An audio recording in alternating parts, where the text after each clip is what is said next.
kind of safety features that we had to build in on the platform to make it survive in the kind of conditions we were tested at. Because we were delivering these systems to our forces, we've usually been tested in some of the most extreme environments in the country. And because of that, the kind of experiences we've had have had us build the stack with a lot of depth in it. And what we typically tell to our customers today is that as long as you take care of the system on ground, we will take care of it in the air for you.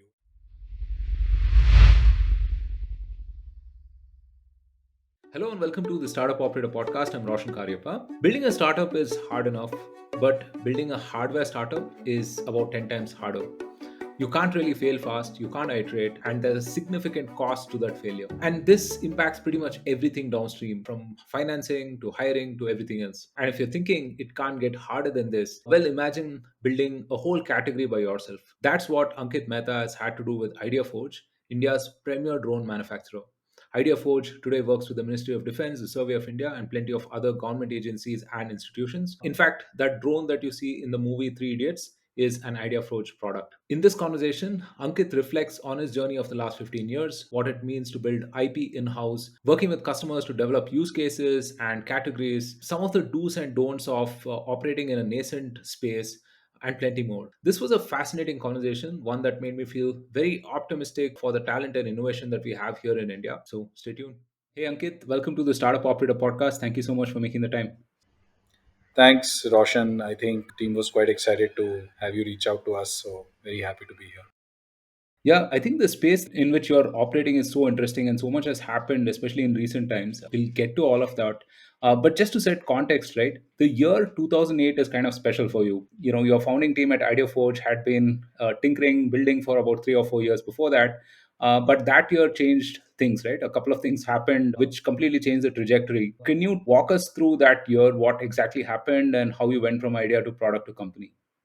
Absolutely. Prior to 2008, just to give you a little bit of background about IdeaForge, we actually built our first drone in 2004. Since then, we were, developing the technology. In fact, we were using the development work that we used to do alongside IIT Bombay as a means of our sustenance in our early days of having started the business, right? Because we started in 2007. I'd quit my job of 6 months in 2006. So that entire period, we essentially used to do a lot of projects with IIT Bombay. And one of these projects was for us to work with IIT Bombay for a competition that was coming up, which was held by the Department of Defense in the US and the Indian Army together in Agra. About 17 universities from across the world, including MIT US, were a part of that competition. And alongside MIT US, we helped IIT Bombay secure the pole position in the hovering category, wherein we had built the entire aircraft ourselves, including the electronics, the entire software stack, the hardware, everything was being built by us. And even MIT at that time was leveraging a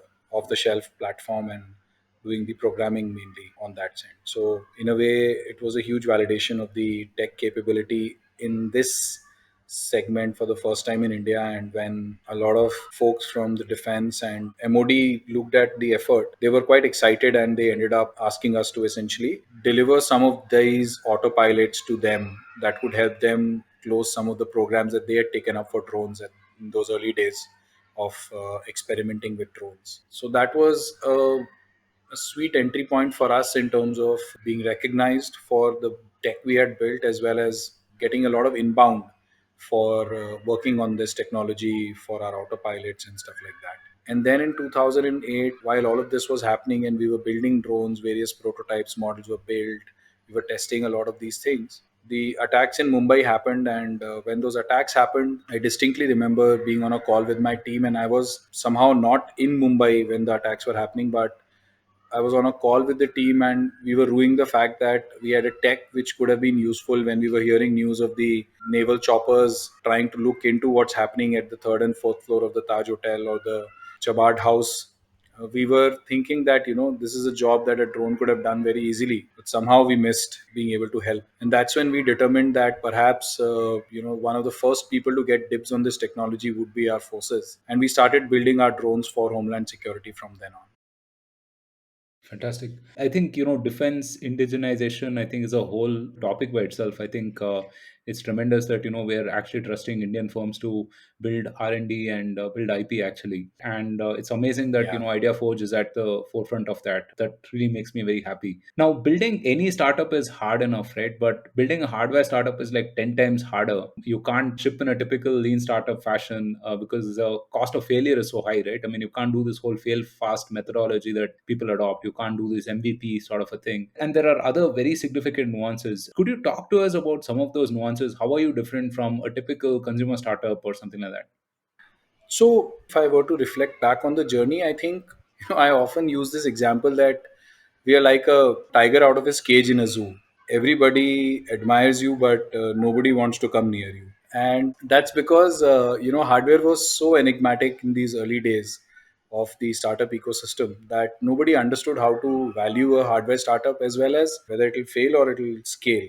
That's something that nobody had enough experience of in the investment ecosystem particularly. And even in general, I think not a lot of hardware or product development was happening in our country as well at that time, right? A lot of work was in collaboration and the tech was coming from elsewhere, and we were just sort of building to print more than building technology and IP here. So that was the kind of environment we were in. And you cannot iterate fast, you don't have quality vendors, you have to develop even the vendors to deliver up to your expectations. So it's not like your work stops at designing. Your work doesn't stop till the time a vendor can deliver on your design and your vision of what your product should look like and how they're going to deliver that outcome. So it's not like you could have in those early days relied on somebody to give you a quality, even a well machined output, right? You had to basically work with them day in and day out to try and get that minimum quality. And the time lag of getting that outcome from vendors was a fairly uncertain time period. Like basically a lot of this is unorganized sector, and the outcome timeline and everything is not very reliable in that broad sense. So it used to take almost 3x the time you would budget for something to happen, for an iteration to complete. And therein, in the lack of capital, you can't really go with extremely high quality vendors, nor can you go in for you can't even put your own system, right? You can't put your own setup to solve some of these problems. So it's a complex situation, and it was more complex at that time because there wasn't much of ecosystem, there wasn't much of capital available, nor was there adequate amount of interest in the community or understanding in the community around this space. So it's been a slower journey than one would hope and expect. And in today's world, I think we would have at least been two times faster. It would still not be exactly at the pace at which we would expect it to be. Even today, I think everyone faces that issue, but it'll at least be 2x faster than what we experienced on ground earlier.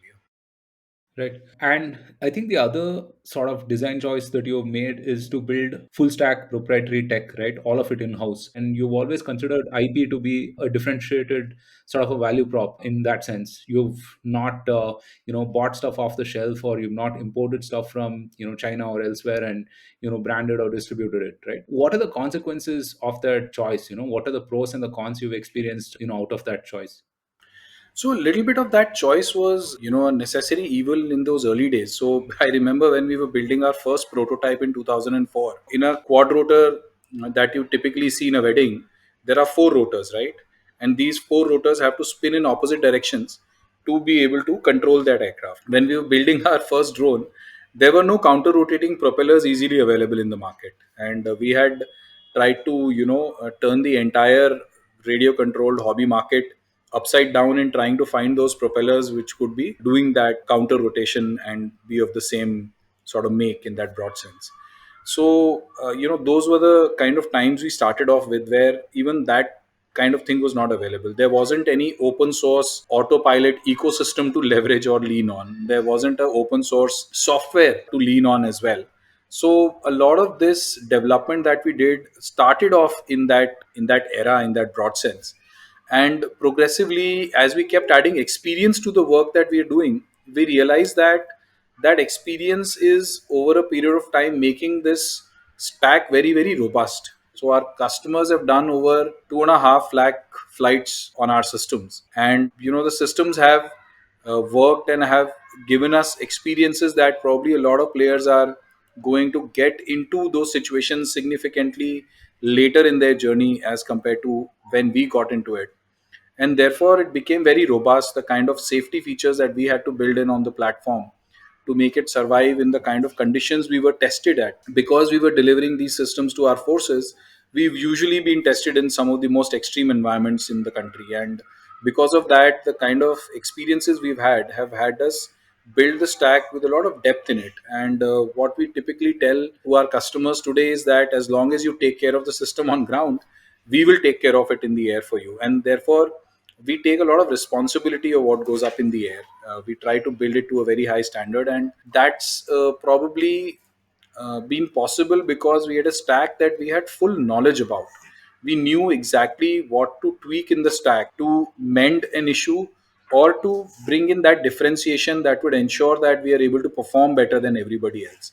And I think that's something that has held us in good stead over the years, and has helped us overcome some of the supply chain challenges as well that you've seen in the present environment. So in the last 2 years there have been a large number of supply shocks, and we've not been immune to those supply shocks. And therefore when those supply shocks came, it is because we owned a large part of the stack that we were able to get over the supply shock much faster. Instead of months, we took probably sometimes half a week and sometimes a few weeks to get over the supply shock and be able to come back online and be able to deliver what we wanted to deliver. So it's been a boon only, in my opinion. What we are doing though now is that it isn't a very open. When you're building something full stack, sometimes you don't focus on it being a very open stack as well. So that's an area that we are working on presently, and building in a lot of interfaces to the stack so that it can thrive in an ecosystem. Yeah. No, I can imagine that can be like a huge problem, right? I mean, so I come from the software SaaS world, and everything is APIs and microservices, and that's how you talk to different systems and integrate and so on. But that's also because, we have over 20 or 25 years of software standards, right? And protocols and stuff. But in a very new market like the kinds that you operate, pretty much everyone must be running on custom tech. And that can be a huge bottleneck in terms of integration and working with other systems and so on, right? Not entirely. So what is happening is that we are leaning on to some of the work that has been done in other industries. For example, CCTV industry has ONWIF and RTSP protocols to beam their videos onto various command and control centers and VMSs, right? Video management systems. So we just ride onto that, and we act like a CCTV that can be positioned anywhere you can imagine. So it becomes easy for us to integrate with command and control centers because of that. In fact, not just integrate with command and control centers, but also allow them to control the payload that the drone has, even if they are sitting thousands of kilometers away. So that is one thing that we do, which is adapt to standards which are already existing. And we are also interfacing with a lot of software that is already present on the ground. So those systems have certain interfaces already available to them. So we try to adapt to those systems whenever we are trying to integrate. Whenever we are building towards for other things to integrate into us, thankfully now with the entire open source world, in that ecosystem itself, there are few open protocols that we can leverage and we can deploy our systems around. So it isn't as bad as you would expect it to be, even though the industry is new, because I'm assuming that the industry has also learned from the software world and is building in a way that it can integrate very easily with other players. So I won't say that's a bad challenge. For a closed ecosystem like ours, it's a matter of adapting to those open protocols, which is something that we are actively pursuing right Right. So I'm going to pursue this thread of being early in a category because I think it's so important. You've been building for 15 years, and I think, the category itself has taken that long, in fact, in India, right? And I think still we're in the kind of nascent phase of drones, right? I mean, 2020 was an inflection, but I think we're still in the nascent phase. Having been early in a category and having literally built that category out in India, right?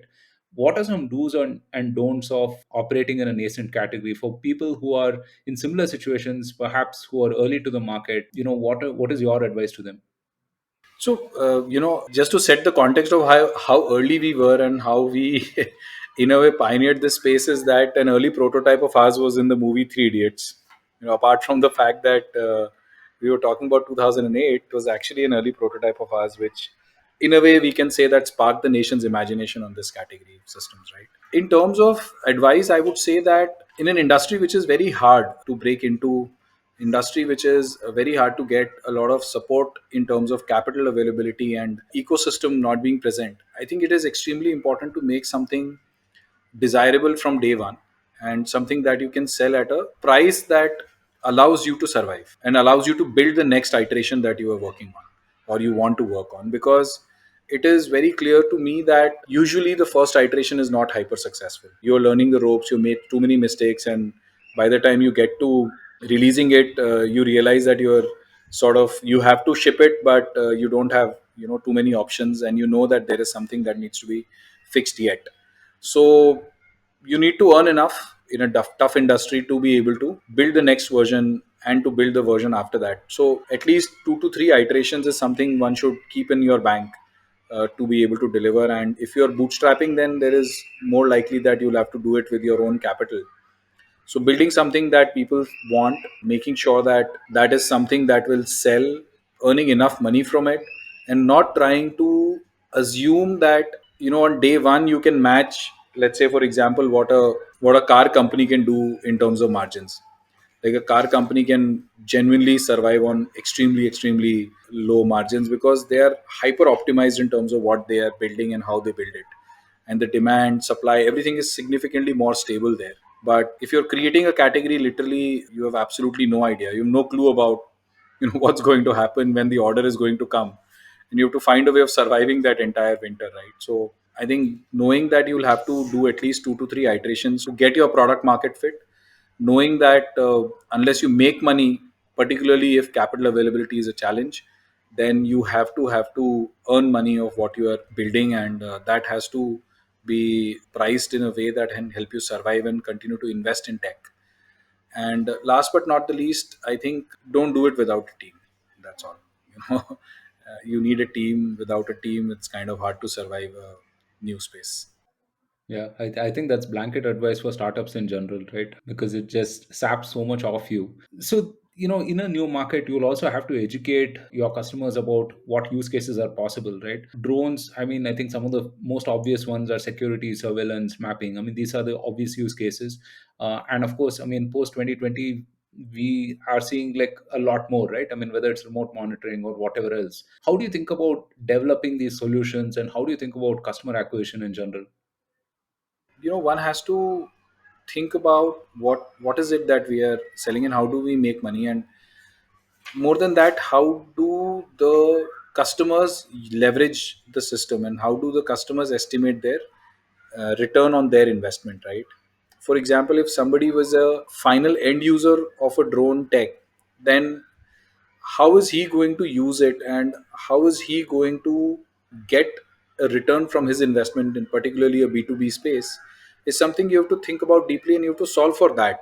And you have to go after use cases where it's easy for you to prove that return on investment to the end user. For example, when we started, it was very clear to us that we could either build this for consumers or we could build it for the defense forces. And because we were starting off, we knew that the kind of cost it takes to build the system is something that a consumer cannot afford and justify a return on. And there aren't too many discretionary buyers, particularly in India, and that in those early days they were even lesser than there are today. So for us, it was very clear that the cost of life is something that isn't measured very easily in a defense or a homeland security kind of a use case, and therefore we will have a far easier return on investment justification for a homeland security and a defense customer than we would have for a, let's say, consumer who's trying to use it for photography.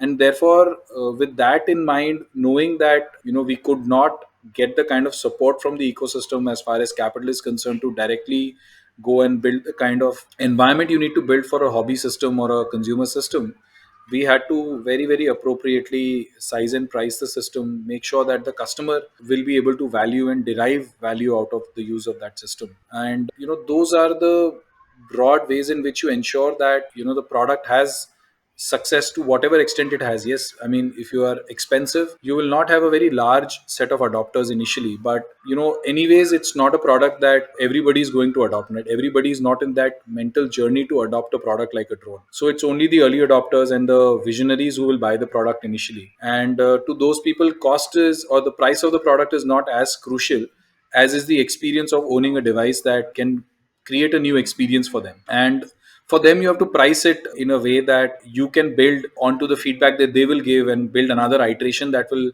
make sure that you're getting closer to the area where you'll have wider adoption on the technology. So broadly, I would say that one has to do that part really, really well, and choose a segment where the ROI is easier to prove, than go and choose a segment where it's very hard to prove and it'll take a lot of investments, a lot of iterations to actually understand what the user wants from the product. What we do at our end is we keep looking for use cases where we see that the user is going to probably adopt it, and I can justify that at the price at which I intend to sell the product at, customer will unlikely find a system which is lower total cost of ownership than ours.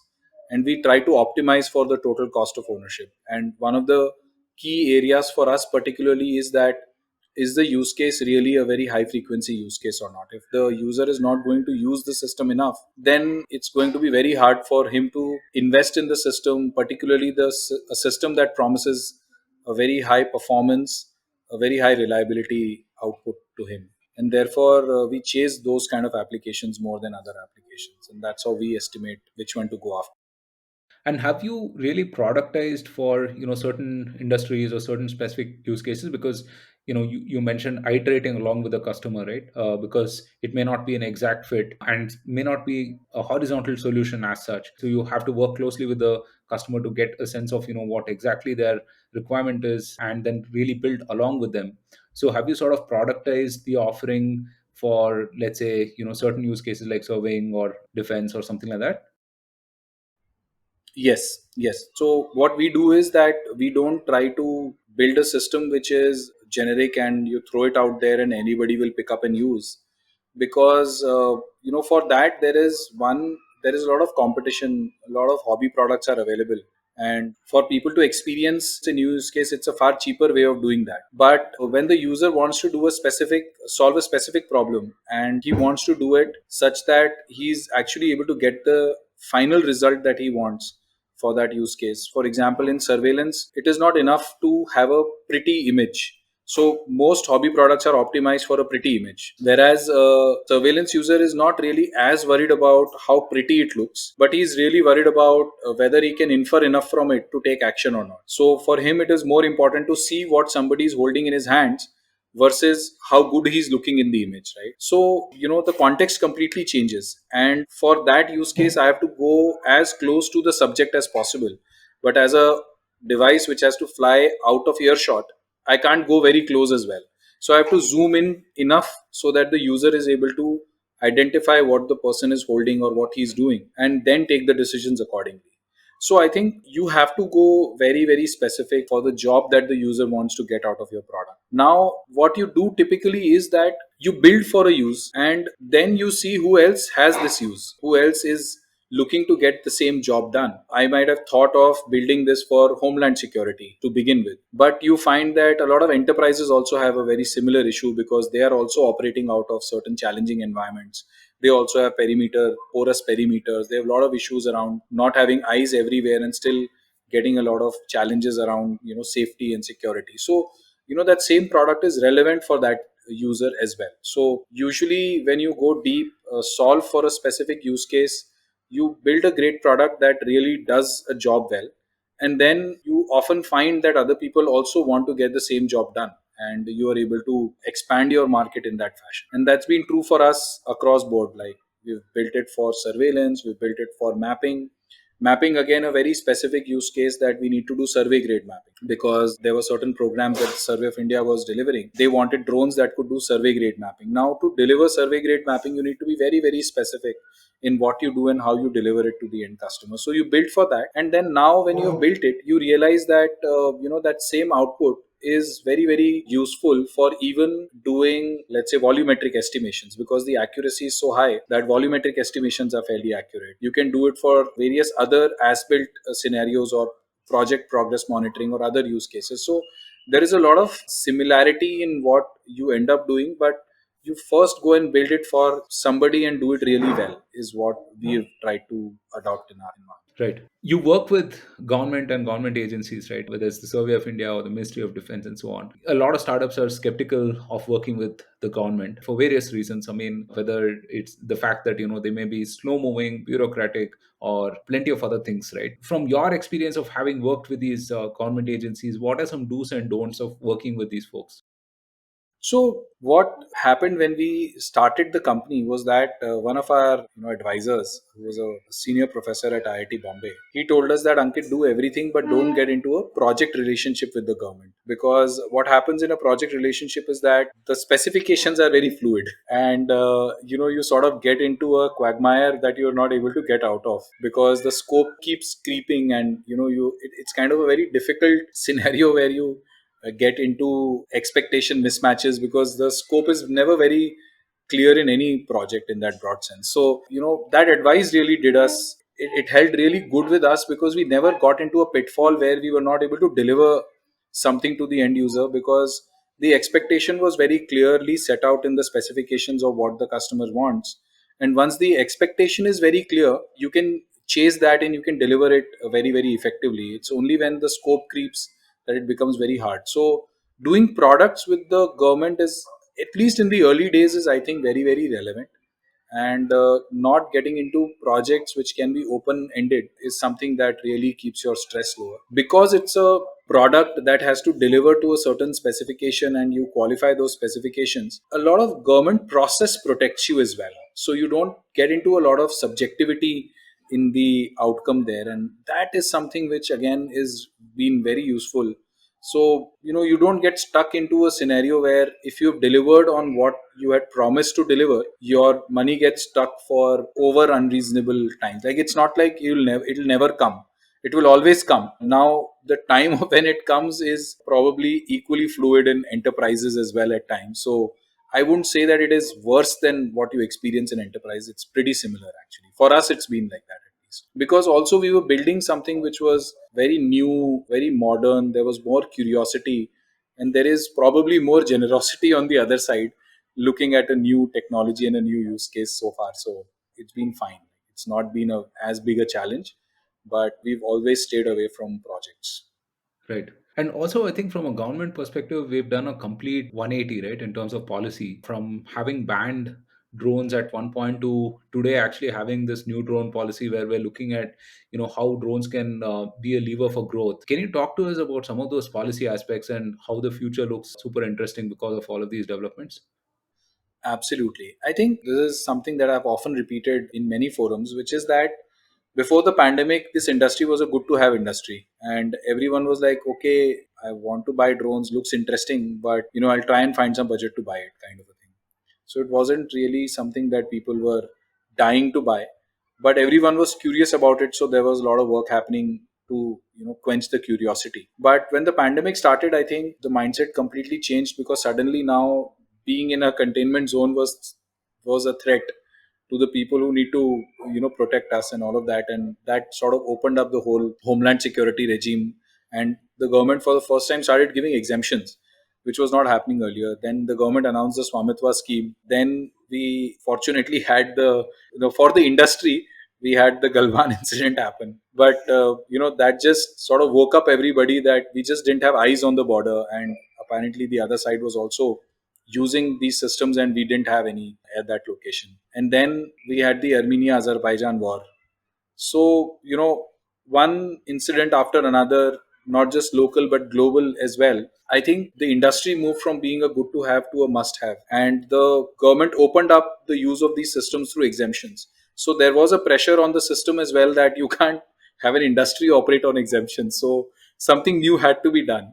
But surprisingly, when they came out with something new in 2021, it was shockingly, and they had done something in March or April. It was shockingly counterintuitive to the direction we were taking as an industry. We were trying to enable operations of drones, and we were giving them exemptions. On the other hand, you have a policy which is, completely going off the track. So I think all of us raised our hands high, and we literally confronted the government that, this is not done. Like, you can't be opposite of what you are aspiring to be. And thankfully we got heard, and the ecosystem opened up, and now operating a drone has become as simple as what it takes to drive a vehicle on the road. You need a street legal vehicle, you need a license plate, and you need a driving license. For drones, the equivalent is that you need a type certified drone, you need a drone that has a UIN, which is a unique identification number, and you need a pilot certificate to operate a drone. And as long as it's not a no entry board, you can operate it there. And the no entry boards in the drone space are virtual. So you can't operate it without central government permission in a red zone. In a yellow zone, you can take permission of the local ATC, and in a green zone, you just don't have to take anyone's permission. You just go and fly. So it's become very simple to actually be in this business. It's first time we are in a policy where we are inviting everybody to become a part of the compliance regime, rather than, wish them away from the regime by making it very complex. So I think it's a welcome change. I think it's really opened up the prospects of the industry. And as long as I think we are doing differentiated work, as long as we are building high quality products, which is ensured by doing type certification, I think we should be able to create a massively large industry whose demographic dividend will be delivered not just to the Jawan on the border, but also to the Kisan. And what better can it be that you're delivering it through Vigyan? Amazing. Amazing. So, do you think that we'll see mass adoption of drones, anytime soon? I mean, you think we'll have drone deliveries and so on?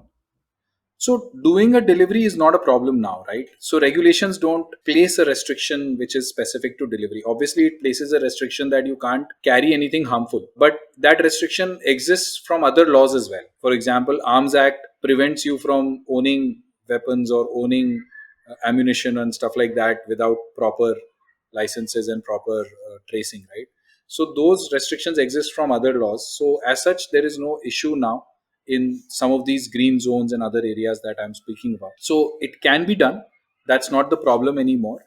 It is the viability of the use case that will determine how fast it will scale and how soon you will see it in your daily lives. So surveillance and mapping is a use case where the viability is proven, the ROI is well established. So that is scaling really fast and really well. Inspections, where I'm talking about asset inspections, is a use case where a lot of ROI is being investigated presently in large numbers, and I think it will get validated as well. And that area is also something which will scale. Then, when you look at agriculture, agri spraying is a use case where the ROI is not presently matching the alternates or the substitute of that. But because we have a labor shortage in the country, because we also have this issue of some of these chemicals causing harm to the humans who are spraying them directly, you have a scenario where there is a very large appetite of using drones for spraying in the agricultural segment. Now, the government has also provided a subsidy for using drones in agriculture. So, be it for spraying or for what is known as precision agriculture, again, there is a subsidy available. So, that use case will also scale, particularly this year when the subsidy is live. So that's another area where we will see drones being used in our daily lives effectively. Delivery, very interestingly, is a use case which is entirely dependent on funding availability, be it via CSR or government funds, because it cannot compete with the guy on the ground presently, and it is almost 30 to 40 times more expensive to do a delivery through a drone than to get receive that parcel through a person on a bike. So that ROI is not yet there, and that's one of the reasons why globally it's been a start stop effort for several organizations, and whoever is doing it in a very very limited way in that broad sense. So last mile delivery is something which isn't yet place where you will see unbridled expansion, but you will see a lot of experimentation happening. You will see a lot of pockets where this is starting to get done, and that is something we can take a lot of heart in, because the tech will catch up eventually to deliver that ROI that is required for this use case. Of course, when the numbers increase, there will also be a problem of management of the airspace. So those things will also hopefully by then catch up to the demand. Right. Let's talk about two key aspects of building a business. One is the fundraising aspect, and the other is hiring. Now, both of these are, as I mentioned earlier, I mean, it's about 10 times harder for core tech or hardware startups, right? Which actually, I mean, if you look at it, I mean, they need capital more than, your software startup, which is probably offsetting AWS costs or whatever, right? So, Or Google Ads. or Google Ads, yeah. So on these fronts, considering that you've raised a Series A of 15 million, and plus, I mean, you built your team.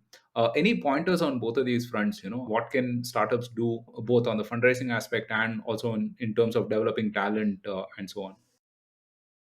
So fundraising, I would say my experience has been that we've had to prove that the business exists and the fact that we are building something differentiated every step of the way. And unless we bagged a deal of a certain quality and size, it was hard to get buy-in from the investors that this field can scale.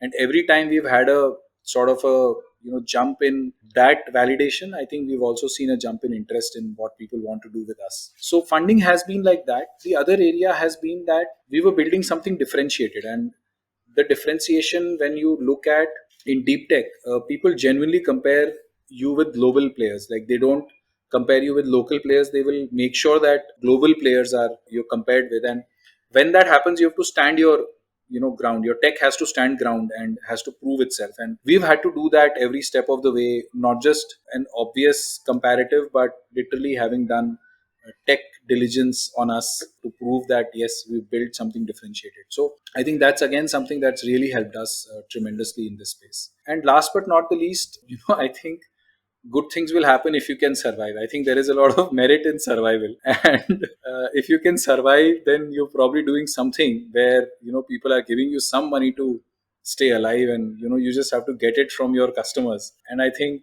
that's something which works in your favor as far as funding is concerned. The second piece which you spoke about, talent I think is a very, ultimately I feel that at least in Ideaforge, we always tell everyone who joins us is that nobody is working for us, everyone is working with us. And you seat the respect on the table every time you're having a conversation. You don't pretend to know more. You actually are eager to learn from their experiences and their talent, because whenever talent is coming from outside, it's actually bringing in more than you know. And particularly for a first generation entrepreneur who's just started off out of college, he hasn't been groomed or trained by anybody. So if you prevent yourself from gaining from their experience and you enforce, you're the only weapon a young entrepreneur or an inexperienced entrepreneur has: logic and his intelligence. And intelligence is all derived out of logic. So sometimes you can accelerate your journey by depending on experience as well.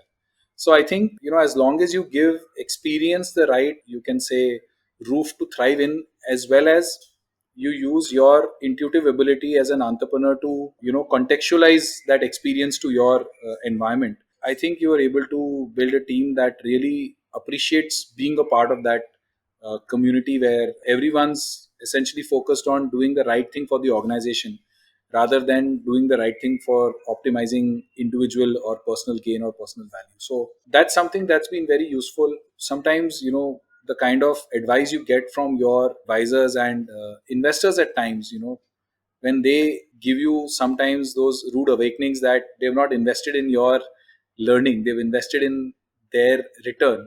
So I think you need to hear that at times, and I think that also helps you in building the right context around building a team. And I think overall, we are not a team which thrives on sort of dictating things. We thrive on having building it together. And I think that's something which has helped us build a team that whenever somebody joins us or talk to our team, they find that they have the necessary energy and that connect with the vision or the work we are doing, right? I mean, we are doing work for the Jawan and the Kisan both, and that connect is visible to whoever comes and sees that people are committed to that cause. And I think having that commitment to the cause is more critical than that commitment to individuals or a particular person. Yeah. No, absolutely. I think, especially when you're talking about a space in which you operate, right? I think a person has to kind of relate with the broader cause above and beyond, whatever it is they do, right? Product or sales or marketing or whatever, for them to actually believe in investing time and energy on that. And in Idea Forge, I think one of the things we feel and we often iterate is that getting an order or getting money it's an extremely joyous moment. Don't get me wrong, it's an extremely joyous moment, but it's now that I have a baby, it's like giving birth to a baby. That joy comes with responsibility of delivery, right? So of growth, on the capital side. But when you see a product do something for somebody, when you hear that your product was instrumental in neutralizing antisocial elements, or if your product was able to give that property card to somebody who did not have any asset in his life, I think that's the moment of pure joy that you want people to celebrate and enjoy. I think if you're focused on the right outcomes that you celebrate and enjoy, I think somehow you are able to build a good team around you. Yeah, absolutely. What is coming up at IdeaForge? What can we expect over the next 18 to 24 months? You've spoken about something called a drone as a service.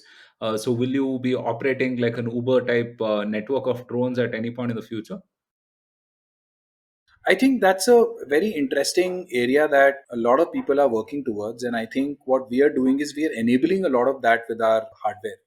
So the good part is that our high performance, reliability, and autonomy, all three lend very well to actually enabling a lot of service providers to scale on our system. So that's one area that we are connected to very deeply, but in not a direct manner, because we don't want to be the operators of the systems on ground.